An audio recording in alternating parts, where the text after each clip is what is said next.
But there's a rumor that there's this intimidating toothbrush that's been terrorizing people. And so, listen, Linda. Have you been ran out of your honey, home? listen. Have you been ran out of your home because of an electric toothbrush or something? I really did think I was praying over my family. I was praying that we would not have a bomb go off in our home. Nobody knows what we're talking about. No, I don't even know. Do you want me to tell you guys what happened? I'm afraid to hear this. I'm afraid. So it was a Monday morning a week ago, and I sleep really hard on Sunday nights because Sunday's a really, really big day for ministry, for worship leading and stuff. And so like I was out and I was awoken from a dead sleep by a terrible noise. And it sounds like a Christmas story. That's what I was thinking. And what was a clatter? Listen, it sounded like someone was sawing through my wall and there was water, like a waterfall. And I called Justin, I put it on speakerphone and I said, babe, this is not good. Like something really, really bad has happened. He's like, I'm just now pulling into the plant. And I'm like, it's really bad. And he goes, okay, I'm pulling away from the plant. and he came home and for 25 minutes, that's how long it takes him. I prayed and I called him again. I said, do I need to take the kids for safety? I got the dogs out of our room because I thought that my room was going to blow up and we were all going to die. I was really, really scared. And he came home and and what was it, Lindsay? What was it? He opens the shower door and he said, babe, looks like my toothbrush fell off the ledge and somehow got turned on. Turned the toothbrush off. And we were saved, my hero. I'm not going to lie to you guys. I'm a little bit shocked. So can I speak on behalf of the audience? Please. Okay. Here's what everybody, y'all feel free to chime in and tell everybody that you're agreeing with me here. Yes. So I learned a lot about you already. So here's the question. Okay. You know, there are, on this planet, when something happens, there are a million possibilities. Yes. You went straight to the house is going to blow up. I went straight to the Lord in prayer. Well, that for was my after, house. After your house is going to blow up. I mean, why couldn't it have been that there is a mole who is bore into your house? Listen, when I was like in How about, when I was in middle school, our water It was heater an Al-Qaeda exploded. mole. It was okay? going to blow up, okay? Our water heater exploded when I was in middle school in the bathroom right next to my room. And so I thought, it's happening again. And there's going to be fire that's and at least more realistic water than a bomb everywhere. I thought it can was see over. that. I almost called my neighbors. I was like, do I need to call? It was over. Oh, my Listen. word. I just want to know, why was there like a lack of investigation? I went in Because there. I feel like Justin got there and within 5 minutes he was like, yeah, it's a toothbrush. It was another within great like 30 question. seconds. Yeah. But I went in the bathroom I mean, and you're I dead couldn't anyway. find the sound. Why not at least I go walked see all why you're going to over. die? I don't think due diligence was exercised. No, I'm going to die. Listen. That's what's determined. I have at least never want to see why I'm going to die. proclaimed to have excellent technical skills. I've never brought. Technical skills. Nah. It's opening the shower. Like, Well, I I'm thought pretty the sure a shower was 3-year-old going to could blow me turn up. that off. So I doing did your not hardcore open the work. shower The because I thing didn't want about to this die. business, guys, is once you have these tools and stuff in place, you can sit in your underwear in your office and have fun and act a fool and make as much as you want, because that's what these tools do. We are not wearing our underwear, by the way. Oh, I'm definitely I'm wearing underwear. I mean, we're not wearing. Lindsay, please speak for yourself. Do I not. decided We're to wear not it. wearing just our underwear. Okay. That is different. That's different. That is a completely different statement. Completely different stuff. Those are different words. Why? I mean, talking about toothbrushes and then I'm telling you. I don't know where she What has happened to this program? She's hijacked it. It used to be a nice Christian show. Yes, and you know that Christian- guy who come up to you and he Justin, says, come "Hey, get can we Lindsay." just get through the weird stuff to the business?" Yeah. Now we know why. Now we know what he's talking about. Now we know. You know, it all started with the CBD comment, and I ever just since meant we weren't like then, we inappropriate off camera. That's all I meant. Yes. yes. No one's. Oh, we're definitely inappropriate off the camera too, but that's a whole nother story. we leave the inappropriateness to when we're on the camera. Any other questions? Yeah, The whole thing is, I have not in my heart like. Listen. That defensive she's got in my heart. She's starting to feel guilty. No, I'm telling you, I thought that toothbrush was going to set my house on fire. I'm sending a text message to your pastor and asking him, Yeah. please do not listen to this episode. Episode 394. It was innocent. It was innocent. I really did think that my house was going to explode and I need to protect my children and my dogs. And like, I was trying to figure out a plan for safety. The whole just the worst comment and Worst comment ever made, and one that still leaves us all asking, why is there an electric toothbrush in the shower? Thank you for listening to our show today. A blog will help you do that. Number 6, a blog will help you tell your story. And I want to tell you, nothing sells better. Nothing you do. There is nothing you can do or say that is going to do better for you than telling your story. Your story has more power and more potential for you to turn a profit, to grow your platform, to be able to widen your footprint, to have more impact, to be able to reach more people in a much more deeper and meaningful way that builds that rapport that you so desperately need and want for your business. Nothing will do that better than telling your story. Everybody's got one. I like what Eric Thomas said one time. He says, I might not have been through what you've been through, but I've been through my go through.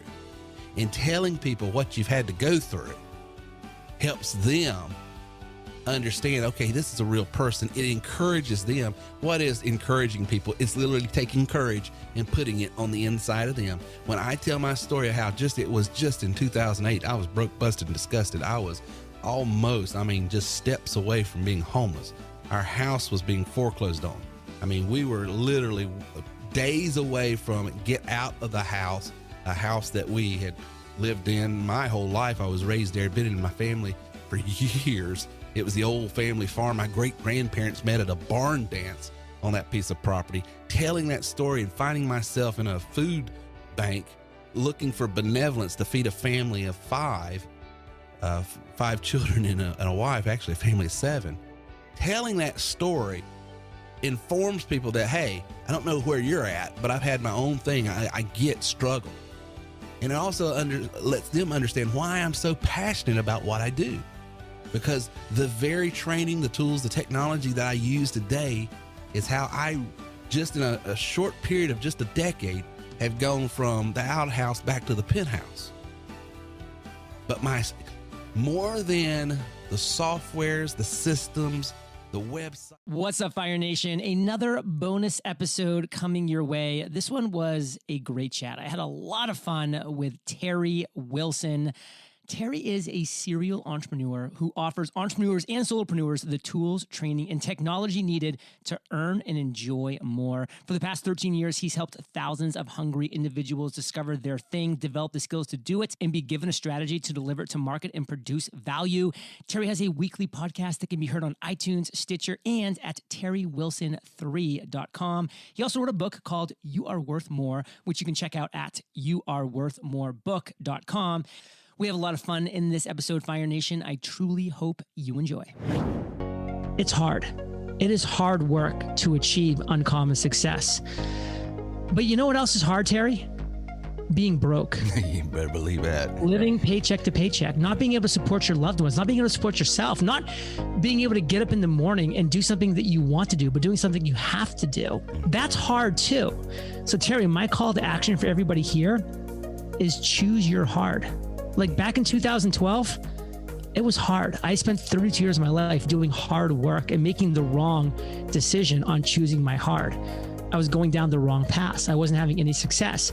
But then I flipped it. I said, you know what? Building this business, Entrepreneurs on Fire, it's going to be hard work.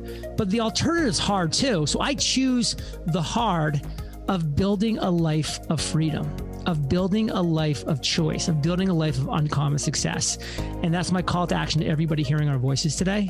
Choose your hard. Choose your hard. Boy, I love that. Because there's a high cost of low living.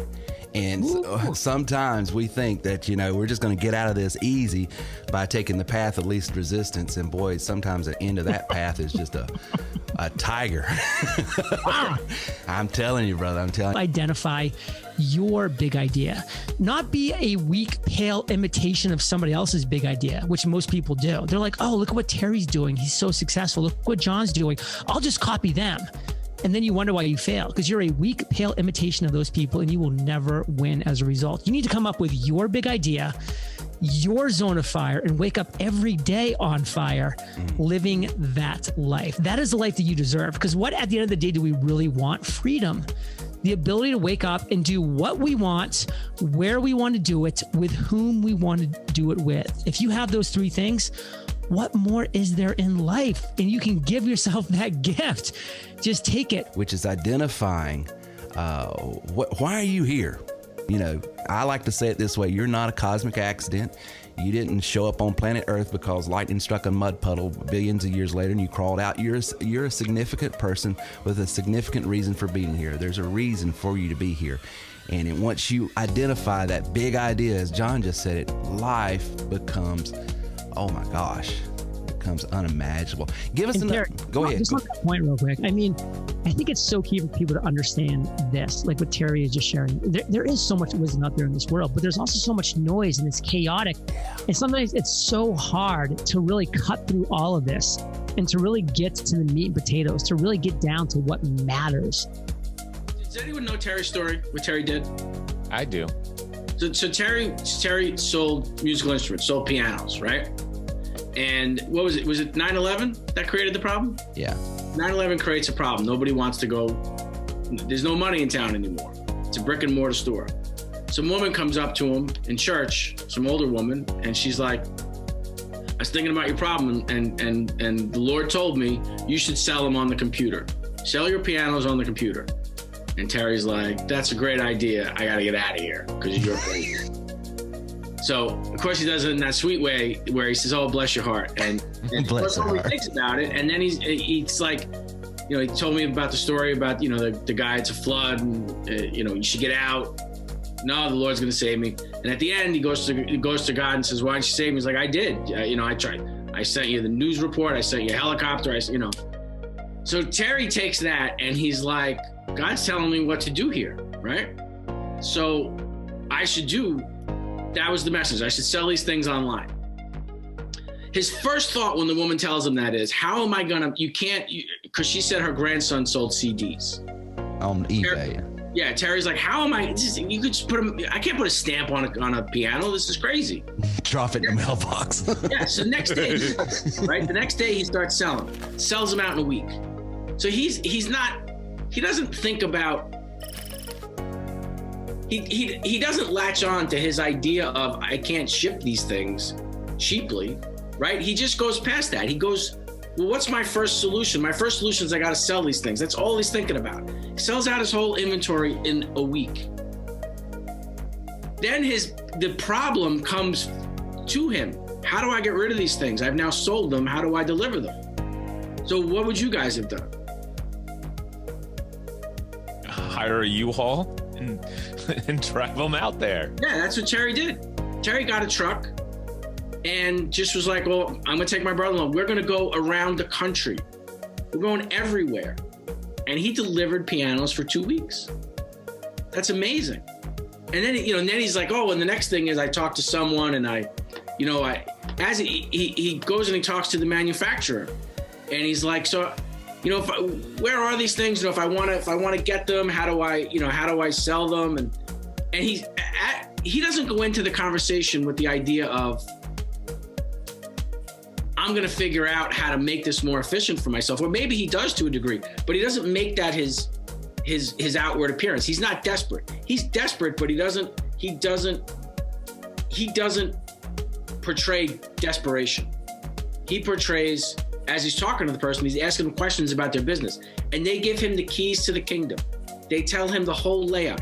They tell him exactly how to run his business. Now, in Watergate, did you ever hear, like in the first week after Watergate, Woodward and Bernstein spoke to a Spanish guy down in Mexico, and the joke was, he told us exactly what happened, but we don't speak Spanish, so we lost the story. It turns out that was true. They got the whole thing in the first week, but didn't understand it. Terry got the whole thing in the first week and put it together. He hears, you have warehouses all over the country, so why don't I sell them and then you guys will just deliver them locally? He gets that in an instant. He doesn't think about the problem. He doesn't think they're not going to do it, any of this stuff. When I hear about Terry selling them and he just gets in a truck, my first thought with that is, I know. Welcome to TerryWilson3.com. Over one decade of helping others Discover, develop, and monetize your skills and talents At TerryWilson3.com. This is the Terry Wilson. Really? I'm excited, Terry. I want to get started. Here's your host, Terry Wilson. That's a lie. It's not Terry Wilson. It's me. I know everybody's disappointed. It's okay. We'll get over it. You're listening to episode 465 of Words That Create Wealth. This is part 2 in a series that he's doing. Let's see here. We're going to be talking with 2 very special guests that we have. We have Leslie Graham of turnitintoabook.com. And we also have Ray Edwards of rayedwards.com coming on to both help us and give us a little bit of training. I don't know how he keeps securing guests that have validity. Yeah. It's impressive. If that's not a miracle story in itself, I don't know what is. Between the 2 of these incredible guests, there have been a who's list of people they have worked with over the years to turn the ideas, thoughts, values, products, and goods and services into words that have compelled others to take action. So tonight's show is packed full of value, and is to say it's packed full of value, I think would be a huge understatement. And remember, on Tuesdays and Thursdays at 4 p.m. Eastern Time, I'm hanging out in the back office to help with any tech questions you may have. I've also been known to just hang around and chat too. Some come hang out if you have some tech questions or would like to chat. I'm not really good at punctuation, as you can see. I can't really read off well, but I think what he tried to do was give us bullet points. So just so everybody knows, we're going to be leading this podcast tonight. It's going to be a little bit different. If you're uncomfortable, that's okay. So is River. But we're going to, we're going to make it through together. But yeah, he gave you bullet points. So just kind of read what he wants you to say and go for it. So just show some grace. All right. It's going to take a bit for me to learn. Do we have a boo button? Because this would be pretty funny if we did. I've also been known to just hang around and chat too. Some come hang out if you have some tech questions or would like to chat. Remember to share this podcast with TW3 Podcast 465. As announced last week, we're giving away a ton of cool prizes away for people who share the podcast, leave comments, leave positive reviews about the show, and keep the upbeat vibe going. Nice. The reason that we're leading it tonight, we have 2 incredible guests, and I believe Terry's going to be doing a lot of speaking as well. So the idea is here, you can only listen to so much of Terry. From personal experience, I would say that's actually probably accurate. Hey, get tired of the voice. You do. Yeah. All right. So we're taking questions tonight. Well, actually, we're doing something a little bit different because of how many trainings we have. We still want you to submit your questions. We'd love to take them. We're not going to do a live Q&A though. We've got a lot of topics that we're going to try and cover tonight, but we do have members that are always gracious enough to sort of help us out, and they'll answer your questions as well. Let's see here. You can share this podcast at iTunes, Stitcher, or you can check it out at iTunes and Stitcher at TerryWilson3.com. I think you wanted me to mention that. We'll just skip that part. So our first guest tonight is Leslie Graham from turnitintoabook.com. Terry worked with her last year during the shutdown to create his latest book, Warning, Opportunity Ahead, which she was able to produce in record time and get it out to help several of our clients and listeners take the current COVID shutdown and bring more value to the market. So that's our first interview. Let's get into it.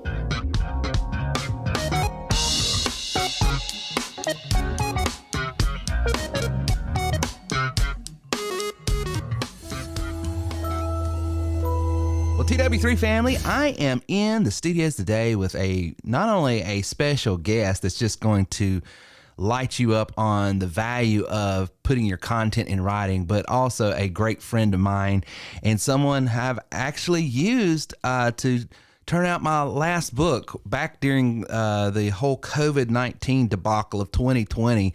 We were sort of put back on our heels. We wanted to do a live face-to-face conference, but because of all the things that was going on with the pandemic, we had to forego a face-to-face meeting. And so we did a virtual conference. And through that virtual conference, I had a training I did called Warning, Opportunities Ahead. And then I met our guest, and she took what I did in that training and literally turned it into a book. And I am privileged to have Leslie Graham from turnitintoabook.com on with me tonight. Leslie, how are you doing? Hey, Terry. I'm amazing. How are you doing? I am better now that I'm with you. I love the books you Likewise. got. Yeah, I've got. I'm looking at your screen here, and you've got books in the background. What am I looking at here? Boo Boo Kisses. Beyond Boo Boo Kisses, that is a story I wrote. That is a memoir. In 1996, our then 4-year-old son was diagnosed with brain cancer. Oh. And we went through a horrific 2-year journey. They had told us when he was diagnosed that if they could get it to go away, that any recurrence would mean certain death. So in the 1990s, they didn't have, the same possibilities they have today. And ultimately, he had 3 recurrences. And the final time, it had spread all through his brain. His spinal cord was covered with it. He was 6 years old, weighed like 30 pounds. Oh, wow. And the Lord had led us, we'd done some things that weren't traditional, even though I'm a registered nurse. My husband is a paramedic.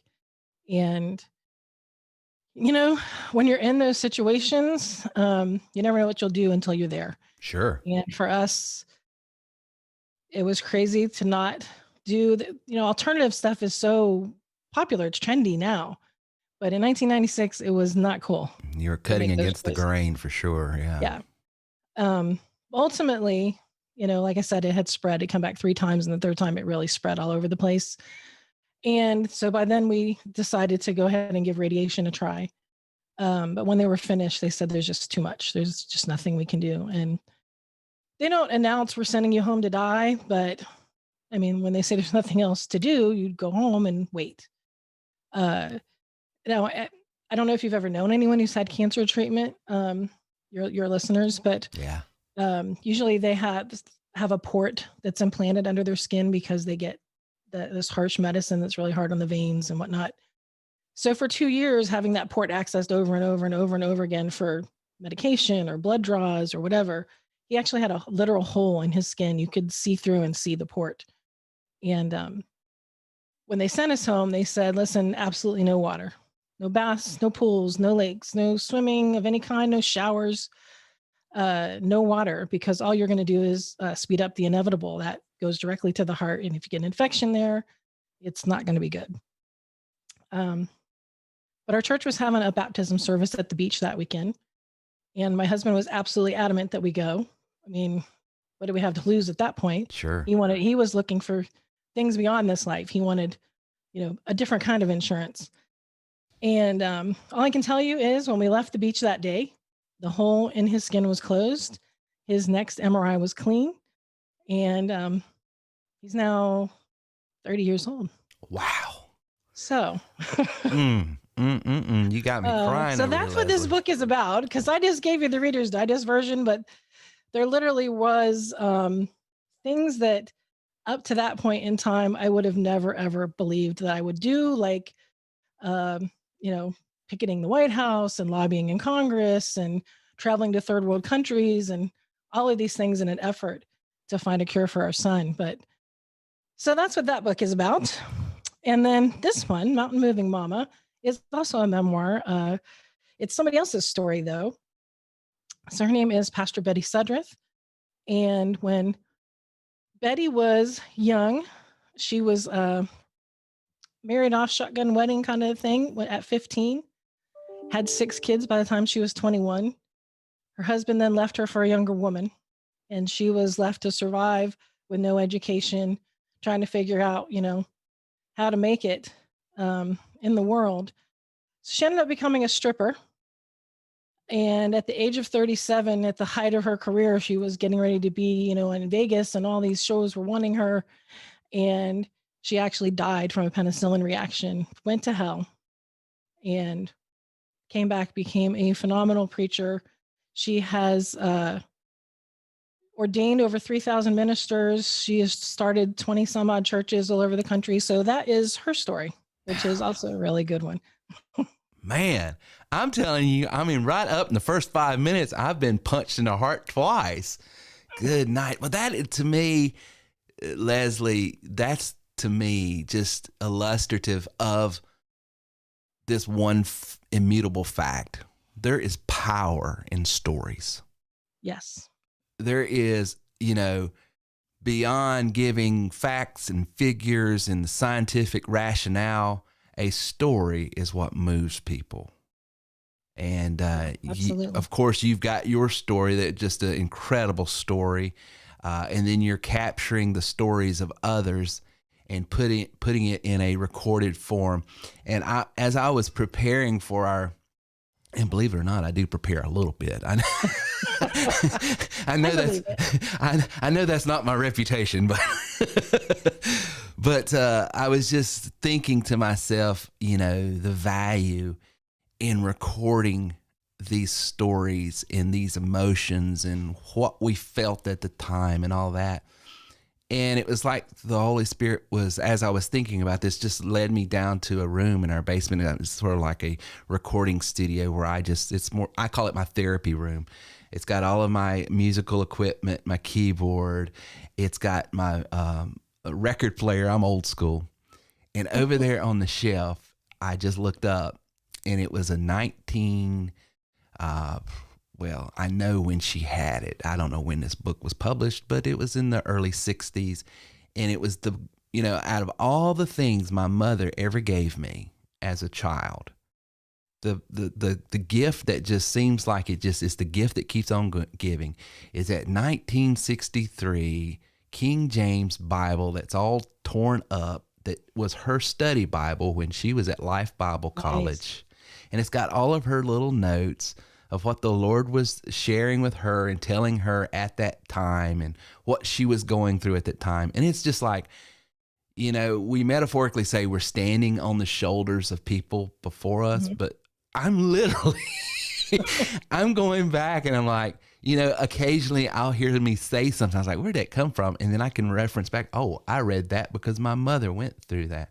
And so I think what you're doing with what you've already done with your book is just, you've got a son there that's not supposed to be, that he's going to be able to go back and here's his story written down in real time by his mother. So I think that is just wonderful. Beyond yours, what you've done personally and what you've done with other people, with the other story, give me some rationale and reason beyond what I've just shared and you've illustrated. Why should that entrepreneur out there, or that person that feels like they have some ideas, they have something to share, why should they record it and put it in written form, in your opinion? I've given you already sort of mine, what it means to me, but I want to hear it from the expert here. Why should they take the time? When it comes to entrepreneurs, usually the books are a little different. They're not quite as emotional. Yes, they have their stories woven into it, but they're almost always fall into two categories, generally speaking. One is educational, informational. So maybe they're teaching their business strategies, and in between they've woven their personal stories in there. Or it's purely inspirational, motivational. Again, they're weaving their stories into that, not told in a, like, my story in my book, in that particular book, is all story. The whole thing is 100% story. So mostly entrepreneurs don't do that. That would be more of a memoir type thing. So for entrepreneurs, it's usually, like I said, they're either motivating, inspiring their audience to take some kind of action, or they're teaching them some type of content. And so the reasoning behind that is generally, maybe they're looking for more authority in the marketplace, credibility. They're looking for another revenue stream. They're looking for, it's a way to bring leads in, is by offering a book. It's also a way to connect with your audience on a deeper level. So I know when you and I talked about your project, that was one of the things you really was important to you, was that you realized, and I see this, that some people need to have something hard. I personally am a visual learner. You can talk to me all day long, but if I don't at least see something, I won't retain almost any of it. But other people need to actually interact. They need to write on the pages like your mother did in her Bible. They need to highlight things, and they need to activities, and they need to do things with the content. And so a book, can do any and all of those things. Yeah, that's so powerful. And, I think in this digital age we live in, sometimes we don't appreciate that tactile pen to paper, underlining, highlighting, making the notes in the margin. Yeah, I'm a digital goofball just as much as anyone else, and I love the digital world, but there is a practical reason why having something in your hand. Yeah. You know, there's just something to it. Well, and let's not forget, without going to, I don't want to go down a political road, but go ahead. there's a little bit of safety and security in having a hard copy print that someone can't click a button and take away from your audience. Absolutely. Absolutely. Because you own the content then. As long as it's out there in the cloud, in the mystical world, then the powers that be, big brother or big sister or big business, if you're cutting against, it's hard to cancel this out of my hand. Right. Once I've got it in my hand, you can't cancel this. So I concur with that, that idea as well. Well, talk to me about, a lot of people are maybe like, and I don't want to project my attitudes or mindset on other people, but I do know in my space, there are a lot of people that share this one attitude. Hey, I love creating content. Put me in front of a microphone and I'll blab forever. But you put a pen and paper or keyboard behind my hand, I'm going to freeze up because my grammar's awful. And everybody knows my spelling is notoriously, it's famous. We've got a character in our business called Miss Spelling Bee. Her whole job is to, in real time, correct me when I... talk to that person that's like me that, hey, I've got some ideas. I have thoughts. I have opinions. I want to share my message with the world. But what has kept me to this point writing a book is just the actual work in writing a book. So how do you help that person? Well, and it doesn't help that most of the industry, most of the publishing world, this in particular the self-publishing world, have this narrative about how hard it is to write a book. And that may be true if you hate writing. Most definitely true if you hate writing. Yeah. But the thing is, my premise is this: if you've created a presentation, if you've created a webinar, like your presentation that you had created for your event, if you've done a speech and it's recorded, if you have a series of podcasts or sermons or anything like that that's already a recorded presentation, my premise is you've already written the book. You just need someone like me to come along and clean it up a little bit and make it look good in a written format. But you've already said the words. So I know recently one of my clients was concerned that he didn't want people knowing a ghostwriter wrote his book. And I said, well, let me just give you peace. I'm not a ghostwriter. You wrote this book. A ghostwriter literally does all the writing. They interview you, they ask you some things, and they go create something. We take what you've already created and then we just refine the words, fill in the blanks. It always amazes me the things that in spoken language, we leave so many words out and there's so much inference in things that doesn't come across in the written word. So those are the blanks that we fill in. But other than that, you've written it. If you've spoken it, you've written it. You just need someone like me to help you clean it up and put a little writing love into it.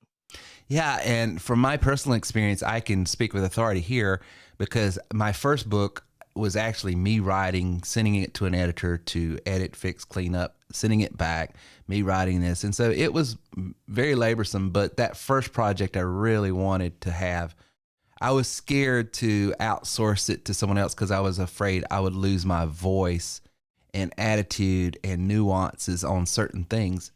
And just to give you an example, Leslie, guys, was able to take what I gave her in a audio, it was MP4 format. I basically gave her my slideshow with me talking, and she turned it into, like the website turned it into a book.com. She turned it into a book. She cleaned it up where I was stammered a little bit with my words and uhs and ahs. All that was cleaned up. Where the grammatical errors in my speech pattern was needed to be cleaned up, she cleaned up. But my attitude and my voice stayed the same. It was literally, in my first book, I'll give you a quick example. I was talking about the reason why it's important to surround yourself with people that you want to emulate and become in that space. You want to be an authority in that space. You sort of become what you behold. And so I use this phrase, and you'll appreciate this, Leslie, as a person of faith. I said, I have been always surrounded by such a cloud of witnesses. Now, you know immediately that's a dog whistle, right? That's a callback.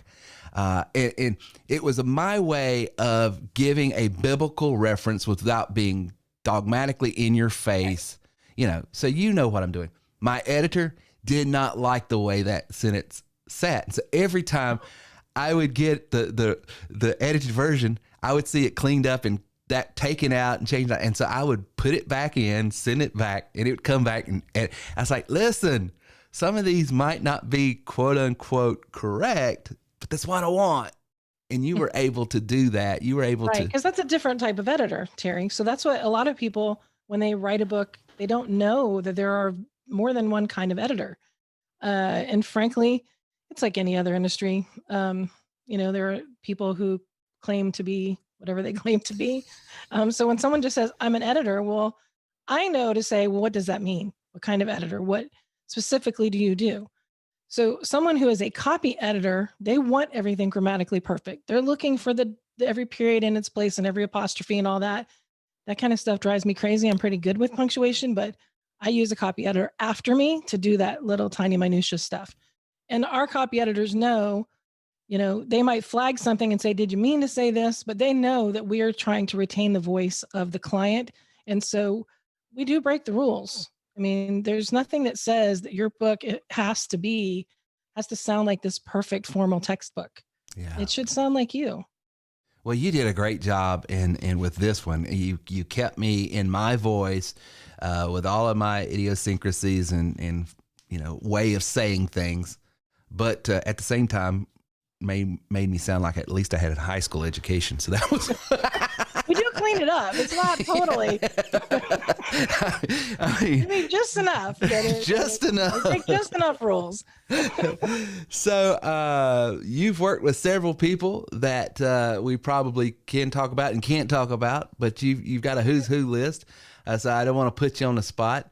But you come with this. Just talk a little bit about your experience, and if you don't want to mention names, because I know sometimes because of contracts or whatever, you can't name drop. But how has some people that you have worked with used your services to promote their business? Give us some examples. Okay. So let's talk first about Mountain Moving Mama, Pastor Betty. Recently, Pastor Betty was able to raise money. This woman is in her 80s, lives alone on Social Security during COVID. And she raised money and just sent 900 bucks to a women's correctional facility here in Florida. Love that. So that's a different kind of business. Sure. But she's making an impact. She's able to share her story. And then when the chaplain there is very excited, when things clear up and it's safe for her to go back, she's actually going to be able to go visit the prison and teach these women. So that was a door opened because of the book. It's still currency. That's still right. It's still currency, just a different kind. Yeah. I do. I work. How would I want to say it? And it's not. I just want to respect people's privacy. So it's not that they would be ashamed of me, and I'm not ashamed of them. I just don't have their permission. So I will say this: I work with one of the top companies in the digital marketing space as their sole content writer, and so we do well. We do well on that team. 7 launches. Yeah. So selling pretty much what I wrote, which is really cool. Yeah. So a lot of what I've done has been like that. It's been behind the scenes. People don't know necessarily I'm the one writing the words. So I've literally written millions and millions of words for other people that a lot of people will never know I wrote. And that's okay. I'm cool with it. And maybe that was a training, for this. Sure. Because again, these are not, I don't take any credit for these words. Right. And, but so there's that. My mind is blank right now, Terry. Gosh. Well, the point is I wanted to get to my audience because we are made up with all of our guys are entrepreneurs. All of them.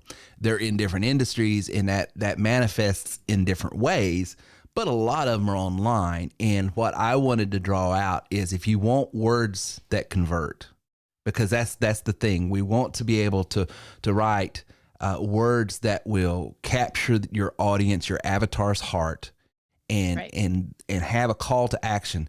You would not find someone better equipped and ready to serve than Leslie Graham. She's got the credibility behind her. And like I said, I wanted to leave it to you whether you mention names or not, because I don't know what agreements are in relationships. I leave that there. But I know who you've worked with, and I know the results that those companies get. And so other than books, because I know you do other things, to turn it into book, of course, is about a book. But for that digital marketer out there, that guy that's an entrepreneur, just starting out, maybe you're in insurance, real estate, direct sales, but you're using maybe some of the TW3 tools and platforms. But at the end of the day, those are just tools to get your words in front of people. Leslie can help you with those words. What are some other ways other than books that you can help our clients with? Wow. There are a lot of ways. I have a pretty extensive knowledge base, and it makes me uncomfortable talking about it. Well, let me ask you, my family used to tease me that I had a mental illness related to learning. So I just wanted to learn all the time. I'm a professional student. The irony of that is, so I'm also a registered nurse. I haven't practiced for 20 years. To keep my license active. And when I graduated from nursing, my best friend and I, who I met in nursing school, we looked at each other and we said, well, now what? I don't want to do this. I just want to know about it. I didn't actually want to do it. and we decided that if we could find someone to pay us to just learn, we would be cool with that. So it took me a long time, actually. I actually do get paid to do that now, to take courses and write summary guides. So that's one thing I do. That is awesome. So yeah, I actually get paid to learn now. But so because I get paid to learn, and because I've written literally about health, business, faith, I've literally written about a lot of topics. So it's fairly easy, whatever kind of written work, it's fairly easy for me to kind of be a little chameleon and scoot right in there and understand where the author is coming from. I have in the past, I've done some business coaching. I know quite a bit about marketing at this point, digital marketing in particular. I have training in web design. I could go on, but like I said, it's just going to sound like. So if we have folks that need help with blogging, you could help. Yes. If we've got folks that are setting up email sequences, as we call it, fancy word, autoresponders, and they want to be able to have a series of emails go out, you could definitely help with that. Yes. If we got people that need sales letters created to go out, you could help with that. And depending what your need is, if there is someone better suited, I have a lot of connections, a lot of friends in the industry, so I would be able to know what was right for you. I don't choose to be jack of all trades, wearer of all hats. I'm the answer to everyone's everything. I know what I'm really, really good at, which is the writing. And some of that goes into emails and marketing and all of that. But other times you need somebody who really has a specialty. And so I'm able to connect you that way. Sure. But that's the point. If you've got ideas, if you've got if you got a value proposition that you need your avatar, your audience to not only understand, but be moved by, and that call to action have the greatest chance to yield a result, that's where the words that you use and the phrasing comes in. I mean, words are powerful. I mean, the whole universe as believers, we believe, was spun into existence. And even if you don't believe like Leslie and I, you can at least understand American history. This country is nothing more than ideas that came out of the minds and the hearts of people that founded it and structured it. So that words are powerful, and the words we use and the way we frame things and use them is very powerful. And what a great resource that you could have on your team if you got Leslie Graham at turnitintoabook.com on your side. Leslie, I appreciate you being with us tonight. Is there anything else that you want to make sure our audience knows that I missed maybe? Yeah, so we're going to be doing a low cost webinar, probably like $37. a workshop just to teach people how to either evaluate their current content. So how can I go back through my podcast or my videos and choose the one or two that are going to make a really good book? Or if you're wanting to create new content, then it'll be the same tactics can apply either way. And that way you can sort of pick stuff out and decide, if you want to work further with us and have us work with you, fine. If you don't, you'll learn exactly what your next step is and how to go about it. So we're not into the big pushy thing, but if you're interested in knowing about that at all, you can go to our Facebook page, which is Turn It Into a Book.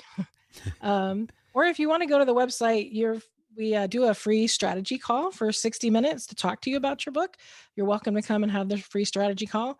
And if you don't want the call and you just want to know about the workshop, click the same button. It will lead you to questions about your book to book a call, but that's okay. Just tell us your email and you don't really want the call right now, and we'll send you the information about the workshop. That is awesome. But the point is, you can take your ideas and have a professional come alongside you and help you articulate it in a way that's going to move your audience. And that's the thing. And it's not going to be someone that's creating the ideas. You have to come with the ideas.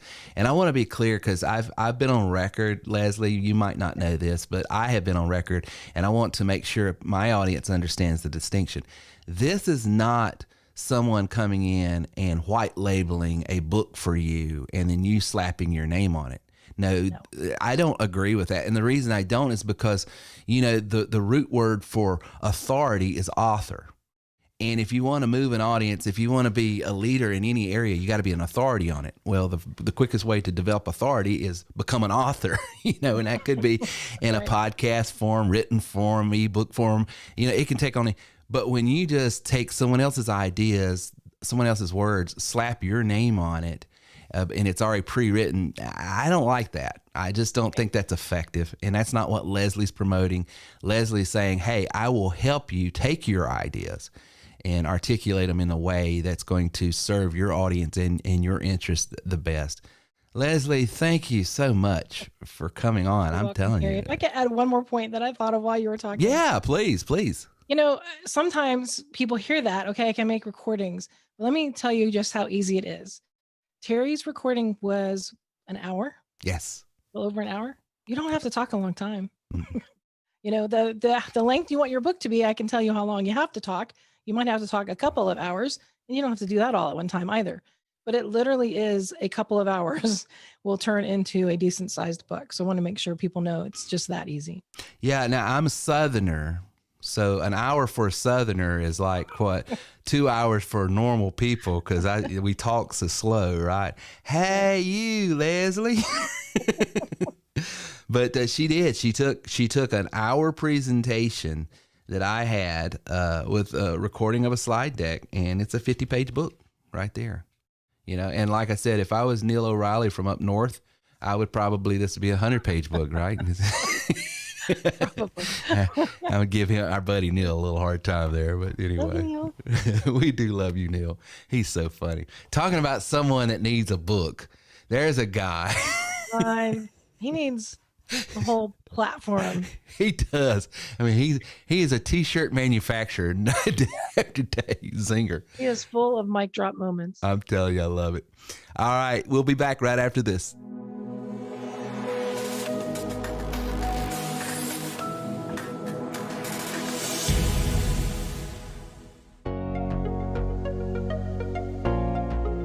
You're listening to TerryWilson3.com. Inspiring, informative, and entertaining content for the entrepreneur and small business owner.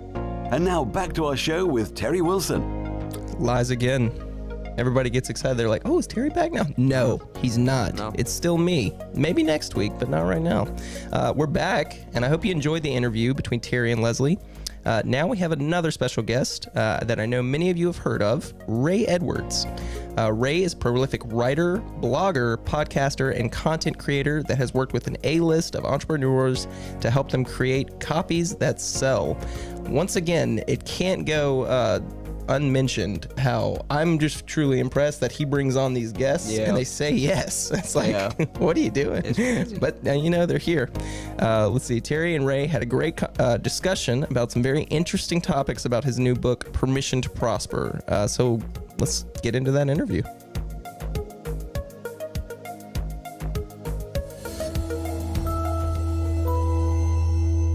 Thank you, Reagan. Well, TW3 family, we are honored tonight to have a legend in the space of copyright. Ray is a legendary wordsmith to wealth that's helped a who's list of high-achieving influencers, brands, entrepreneurs, and companies achieve greater impact, influence, and profits through his ability to carefully craft messages that move people. More importantly to me, though, he's a person of impeccable character and care and compassion that brings value to everyone he has the privilege to work with him, that is. So TW3 family, please help me welcome to the TW3 studio, Ray Edwards. Ray, how are you doing? I'm a little confused. I hardly recognize the person you just described, but thank you. Oh, come on. Your humility is too much. Okay. You told me this was going to be a different interview, so I put on my different hat. Well, I do. I asked Cliff, I said, hey, I know he's in copyright, and of course we'll hit that, and I definitely want to get his new book and content in front of my audience because it's just, I think it's a timely word, so I definitely want to get that out in front of my people. But I said, give me something that I can ask him that's just sort of off the beaten path. And so as a wordsmith, as a person that is, quote unquote, good with words, what does memento mori mean? Remember, you will die. Wow. And if you look on my arms. Yeah. You can see one arm says memento mori, and the other arm says vita abundat. That means live abundantly. So the Stoics practiced the discipline, and it wasn't just the Stoics. A lot of Catholic mystics and early church fathers also practiced contemplating their mortality, their death, because ultimately, it's funny, I was having a conversation with one of my team members earlier who was having a bit of a rough week. And I finally said to this person, in the end, all these problems, they're really problems. I don't want to diminish them or make them less difficult than they really are, but they don't really matter because we all get 100 years or so, plus or minus, and then we're going to be on to the next thing. And none of this matters. Wow. And so that's contemplating death. When people hear me say that, or they ask me what the tattoo means, they often think I'm being morbid. To me, it's far from morbid. It's a way of saying treasure every moment because you only get a very limited number of them here. Gosh, I love that. I just to put it on your body as a daily reminder to seize this moment that we're in right now. And for those of us who want to serve God and honor him, and for me to honor Jesus Christ, we're in a time, all of us, if you're alive and listening to this, realize that you're in a place that you won't be for very long. You have an opportunity to glorify God in a way that you won't be able to once you're gone. Whatever your circumstances are, whatever your difficulty is, whatever you're dealing with, we're all dealing with something. We're all the walking wounded in some way or other. You have an opportunity to glorify God. And once we move on to the next life or the next plane of existence, whatever you believe that is, we won't have that opportunity anymore. Only now. It's a very precious thing we have at our disposal, and we should think about how we dispose of it. Wow. You're so right. And I think if 2020 hasn't taught us anything, it should have taught us nothing nothing is guaranteed. So why not live in the moment, enjoy the moment? Gosh, that's so deep and so good, Ray. You wrote a book. It's called Permission to Prosper. Why do you think, and from the context of a believer, out of all of the people, if you believe in Christ and his word and what his promises are, why do we still have to get to the point, hey, I still have permission? What is it that's got in the water, that's got into the zeitgeist, that's got into the attitude that we have spiritualized poverty and lack and set low expectations? Wow. I've done a lot of interviews about this book, and nobody's asked the question exactly that way. And I have a couple of answers. And you really did set the tone for this interview. It's going some different places.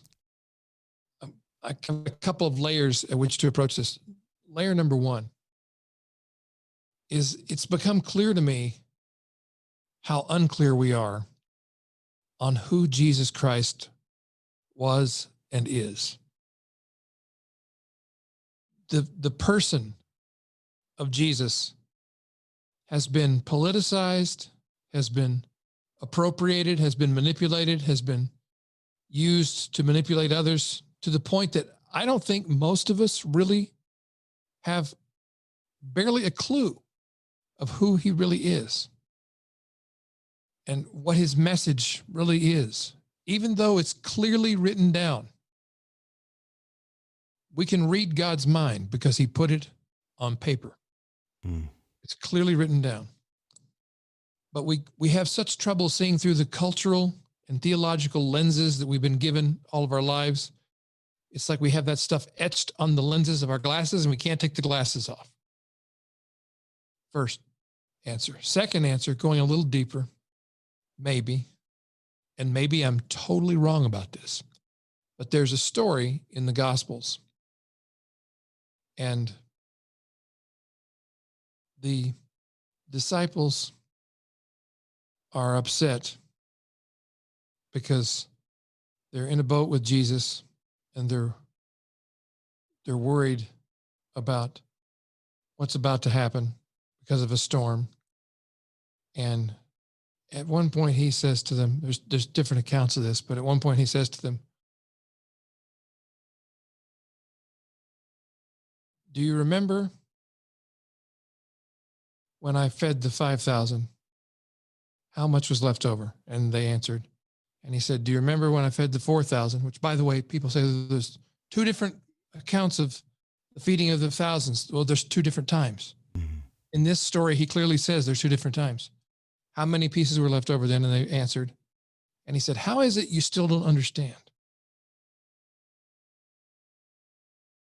Beware of the leaven of the Pharisees and beware of the leaven of Herod." And what is the leaven? Leaven is something that gets into the grain, that spreads throughout the grain, that causes, when you're making bread, it causes the bread to rise. But in this context, he's talking about, I believe he's talking about the political spirit or politics. And he's talking about, that's Herod. And then he's talking about religion, the form of a spiritual activity without the power, the Pharisees. Beware, he's saying, beware of politics and religion. That's what Jesus is saying. He's saying, and then he goes on to say, how is it you still don't understand? Soften your heart. And I think we've allowed ourselves to become so leavened with or infected with politics and religion that we can't even understand the words that are coming out of the mouth of the person we claim to follow. I love that. Yeah, it reminds me of that passage over there in John where he says, "And you will know the truth, and the truth will set you free." But if you look at the audience he's talking to, it's the Pharisees and the scribes, the religious crowd and the attorneys, the lawyers, the politicians and pundits of the time. Yeah. Yeah. Werner Erhard took that phrase and appropriated it, and he said something amusing, which was, he says, the truth will set you free, but first it will piss you off.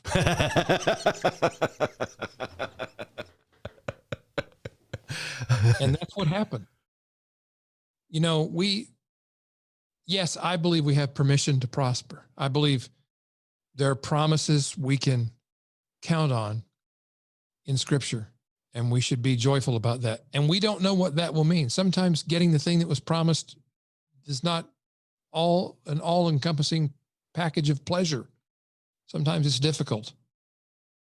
In fact, one of the promises Jesus made was that in this world we would have trouble. So there's a promise that doesn't usually get included in the little promises of Scripture book. In this world, you'll have trouble and suffering. They hated me. They'll hate you also. Don't expect them to treat you any better than they treated me. They nailed him to a tree. So I believe that we are victors, not victims. I believe we have promises, not for our destruction ultimately, but perhaps for our discomfort temporarily. In the process, we got to love the process. We got to love the person we're following. And we've got to have faith in the face of mystery. And I feel like that's something we've lost in the American and modern church, is the mystery. We've become so westernized and Greek and scientific in our thinking that we think we have an explanation for everything. And if there's one thing I've learned about science, is they've revised the answers to everything about once a year. And we call it the faith because it requires faith and because it requires acceptance of mystery as part of the package. And that's okay. And it's also okay in the religion of science to accept the mystery, and regardless of which denomination of the religion of science you belong to. I love that. Flipping the script a little bit on there, because there are denominations of science. Absolutely. Yeah. You know, what was it? Socrates that said true knowledge exists in knowing that you know nothing. And the longer I live, the more I realize the less I know. Yeah. And being okay with that. Yeah. Being okay. Because you know what? The universe does not care what I believe. What? It doesn't rise and fall? The world doesn't spin around what Ray Edwards thinks? And No, apparently not. Much to my chagrin. Oh, my word. I love it. Well, Ray, I know your story, and I know a little bit about your background. I've been following you for years. And like I said, we have some mutual friends. But for my audience, because a lot of my guys are insurance, real estate, retail, restaurant guys, they're not new to business, and they're people of faith. But the online space is a new dynamic in their world. And so I've got a pretty large size here that may not know Ray Edwards and his story. And I know you've shared this story a lot, and so I don't want to belabor, but I do want my audience to know, one of my rules is I never, and this is just my personal rule, but I never follow a leader that doesn't have a limp, someone that has wrestled with the angel all night before they were blessed. I mean, that's just the way God blesses people. He has them, he dislocates, and he brands them as his own. And I see someone that has taken, I see someone who's probably taken what other people would just wilter away as the pains of life that's come to them, and it's become their greatest power. Because I was moved by your story. The reason I wanted to get in front of you today is because of your story. So I was wondering if you could just give a moment and share your story with my audience. So first of all, thank you for even asking me that, because we are talking about my favorite subject. me. I mean, isn't that true? Isn't that true of all of us? Well, maybe not. Maybe it's just me. I find the more I try to not care so much about me, the more I discover how much I actually care only about me, to my embarrassment. I started being interested in words as soon as I started learning them. I loved to talk. I loved to read stories. I wanted to be on the radio when I was a child. I got on the radio while I was still a child. I was 14. And that was my career for over 30 years. And I wrote ads for lots of businesses and radio stations. And I loved doing that. And I studied it. And I learned at some point, as Steve Jobs invented the device, the iPod, if you remember those, the 1,000 songs in your pocket with no commercials and no annoying DJs. And I realized my industry was doomed. And what was I going to do? And I realized I could take my skills of writing promotional copy, ad copy, to the online world and actually get paid for it. In radio, I did it for free as part of the privilege of being paid minimum wage to be on the air, to be a disc jockey. But I don't begrudge that industry that, because I learned how to do it well. When you got to sell something in 30 seconds or 15 seconds, you learn how to do it well. So it translated into being paid by people like Jack Canfield and Tony Robbins and Michael Hyatt and many others, some of whom are well known, some of whom are not. But I've had the privilege of helping sell somewhere in the neighborhood of $400 million worth of stuff. And somewhere along the way, having this blessed, almost fairy tale like story of my life where I got to do the things I wanted to do, pretty much whenever I wanted to do them, wherever I wanted to do them. I married the woman of my dreams. We've been married for 35 years. And somewhere along about 2011, I got diagnosed with Parkinson's disease, which was not part of the script in my mind. That was not the movie I signed up to be in. And recently someone said to me, well, how have you handled grieving over that? Because that must have changed everything. And I told that person, well, yes, it did, because I didn't expect it, but I've learned something along the way that has taught me that when something like that gets thrown in your path that you cannot change, you have to go through it. There's no way around it but through it. Then it's a good idea to start thinking about trading in your expectations for appreciation. And so I began to ask myself, well, how can I appreciate this challenge that I've been given? Because we're all going to get these things handed to us. We're all going to get, if we live long enough, if we have the privilege of being on the planet for more than a minute, we're going to have something handed to us that we have to figure out. This seems bad, and it seems like I don't want it. How can I get through it, and what good can come of it? Because all things work for the good of those who love God and who are called according to his purposes. And I think we all, deep within our hearts, are wired to love God, however we understand him, and that we are all called according to his purposes. The question is, do we answer? And that's what these challenges are about. They're about us answering. And mine seemed like it was hard until I began learning about people who had much tougher challenges to deal with. And so I just look at, well, what are the things that have come from it that are good so far? I have much deeper empathy for people and their physical limitations. Whereas before I didn't even understand what that meant. I couldn't. I have much more appreciation for every single day I get on the planet where I'm not in pain or completely disabled, which I am at times, depending on the mood or the temperament of this thing, Parkinson's disease, whatever it is. They don't even know. They don't even know what causes it. They only take guesses at how to fix it. They can't fix it. Only God has the solution to that. But you know what? He has the solution to all those problems. So I believe that my problems, your problems, all of our problems will eventually be worked out in the end. But the end is a long way off. And right now we're in the middle of the story, and it's what Michael Hyatt calls the messy middle. Right. We got to figure out what we're going to do with the mess. How can we use it? What can we learn from it? How can we use it to benefit other people? How can we turn the experiences that we've had with whatever our challenges are into something that benefit others through teaching, through mentoring, through empathy, through sympathy, through giving, through contributing, through writing, through talking. There's so much opportunity in everything that comes our way if we could only stop to see it from a different perspective, from God's perspective.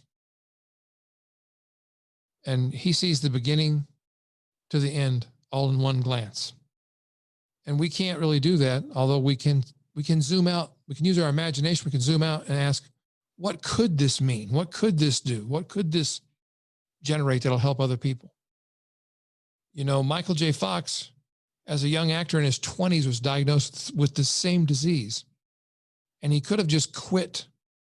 He could have taken his own life. He could have done so many other things. He could have vanished from the stage, but he didn't. He decided, well, I'm going to take the fame, the notoriety, the money, the influence that I have. I'm going to create a foundation that will raise $1 billion, and we're going to advance the treatment and cure of this disease that so many people have. And he's done a remarkable job of that. Not only has he advanced the treatment and the progress toward a cure for Parkinson's, but it also affects the same things, treatment and cure possibilities for MS, for Alzheimer's, for other neurodegenerative disorders. And he set a new model for how to test and get drug treatment on the market for things much faster than used to happen, because he was just personally invested in, I want to get these things to market faster. So there's always something you can do with whatever you've been given, whatever challenge, whatever problem you've been handed, that will leave you and others so much better off. It's just up to us to figure out the puzzle and put it together. I love that. I love that. I want to throw you a little bit of a curveball. I know how I reconcile these two thoughts, but I want to hear from you. We started off talking about permission to prosper, permission to live in abundance, permission to have access to all the things that God has so richly given and promised. Then we move to, I have pain, I have problems, I have disappointments, I have challenges. How do I reconcile those two truths? Because they're both true. Because the critic out there, for me, I can't speak, but you're just one of those prosperity type Christians that believe jet flying, pay $19.95 for a prayer cloth and everything goes away, which I've answered that in many of my shows and podcasts. But I want to hear from you. Here you are, an advocate for looking toward the goodness and the greatness of what God has afforded his children, and at the same time wrapping your arms and not running from the fact, hey, I've got pain. Reconcile those two thoughts. Clearly, God's definition of prosperity is different than mine, or what most people generally think of as prosperity. Most people think it means money, and I think money can be part of your prosperity, but it's not the only measure. If it was, we just have to look at who's the richest person in the world, and they'd be the most virtuous, most godly person. And that's typically not the case. I'm not judging any individual. I'm just saying, if you look at all the richest people in the world, they present evidence to the contrary in many cases. Well, I'm sure we all know people who are very rich, and yet they are miserable. We can all think of examples of people who had so much wealth, and yet they were so miserable and they loathed themselves so much they took their own lives. And we also probably each know people who have very little money and seem to be the happiest people we know. We can go someplace like Africa or Fiji and find someone who makes a few dollars a week in comparative income, but yet they're happier than we are when we make thousands of times more money than they do. How's that possible? It's because prosperity has no direct correlation to your bank balance or your net worth. It has everything to do not with the resources that you have at your disposal, but the resourcefulness you have to interpret the meaning of your life through the lens of divinity and providence and divine wisdom. Wherever you are, whatever circumstance you're in, you are wealthy beyond your wildest imagination. You're rich beyond your wildest dreams. But our challenge is to wake up to that. And it can mean we're rich in the shortness of our years. We're rich in the depth of our pain and sorrow and loss and grief. We're rich in the money that we've been given as a blessing. We have perhaps a multitude of money. We have an opportunity to be stewards of that. We're rich in relationships. We're rich in nature. Just being able to go outside and look at the trees and the mountains and the rocks or the flatness of the desert, if that's where you live. It's an amazing, crazy, chaotic, confusing, terrifying universe we live in. And I can't think of a better thrill ride to be on, and of how we could possibly imagine ourselves to be any more prosperous than we already are. Love it. Love it. TW3 family, I want to draw your attention to one thing real quick that has become just obvious to me as I've sat here and talked to Ray. The way, the words we use and the meaning we ascribe to them and how we frame them and use them, yes, that's got a utility in the marketplace.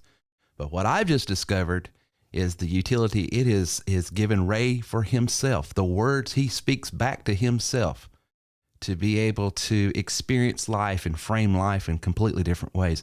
That's why there's power in words and understanding how to use them, not just for the market, there's a utility there, but just for yourself, so you can experience life in the abundance that you're called to. That is a good word right there. I believe firmly that the most important talk I'll ever give is the talk I give myself in the worst, most challenging moments. And somebody, I don't remember who to credit with this, it was not me, somebody else wiser than me said, my success is based mostly on refusing to listen to myself, and instead I focus on talking to myself. Love it. Just dropping value bombs left and right. Ray, how can people get a hold of your book, Permission to Prosper? You can go to permissiontoprosper.com. You can go to rayedwards.com, or you can go to wherever you like to buy books, Amazon, Barnes & Noble. But the easiest way is just go to permissiontoprosper.com. Nice, nice. And I have already talked your other book that's very popular up several times on the show, How to Write Copy That Sells. I mean, that's become my Bible over here. So, and it's in English Standard Version too, so you can understand it. So anyway, Ray, thank you so much for being on with us tonight. Well, it's my pleasure, my honor. I love your studio. I love the decor, the lighting, the sound, and I appreciate you for what you're doing in the world. Keep it up. Thank you, Ray. We'll be back right after this.